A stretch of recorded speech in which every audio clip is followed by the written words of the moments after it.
Okay, I spoke to you earlier about this political flashbang at the UN this week. Jacinda Ardern, she's telling us that we should be having this great censorship and it's got to be a global thing. I think that's very, very dangerous, but it's clearly what the elites actually want.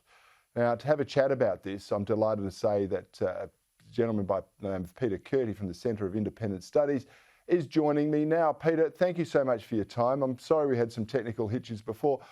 What did you make of Ardern's speech? Is it as dangerous as I see it as being? Well, thanks, Cory. Yes, I think it is every bit as dangerous as you have indicated, because it basically means who will decide what is disinformation or what is misinformation?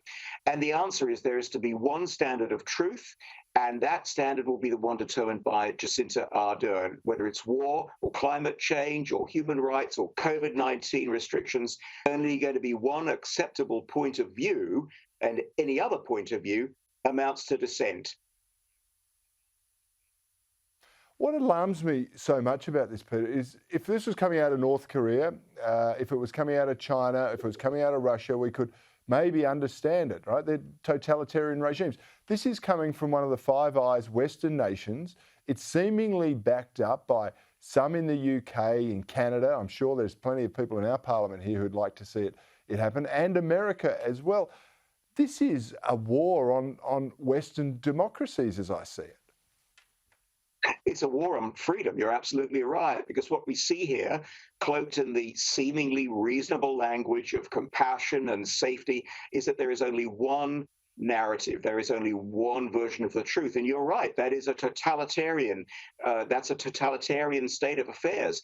Jacinda Ardern and her friends will decide what that truth is, what the narrative is.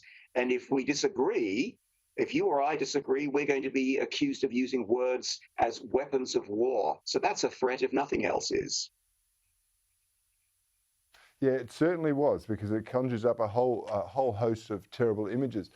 Now, someone put to me today, I was talking about this with someone, and they suggested that the leaders learnt a lot from COVID about how the masses can be silenced, how criticism can be and dissent can be marginalised, and those who voice it can be sidelined by ridicule, by calling them conspiracy theorists. But a lot of what people were condemned for saying during the COVID time is now being borne true by research and media exposés. Do you reckon the leaders have learned from this about the compliance and how to silence their critics? Yes, I think they have, actually, because I think what we saw during the pandemic is that governments have an insatiable taste for power and for telling us how we are to live. We saw it around the world in Western democracies and in totalitarian regimes.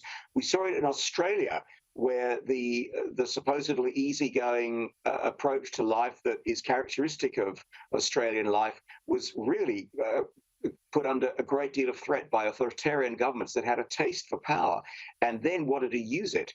So we've seen that governments like telling us how to live, and I think that remarks such as those from Jacinda Ardern need to put us on high alert. Governments have got a taste for this power, and they are intent upon using it. As you said, research is now showing that a number of the measures that were adopted and we were told had to be adopted are now being questioned and their effectiveness questioned.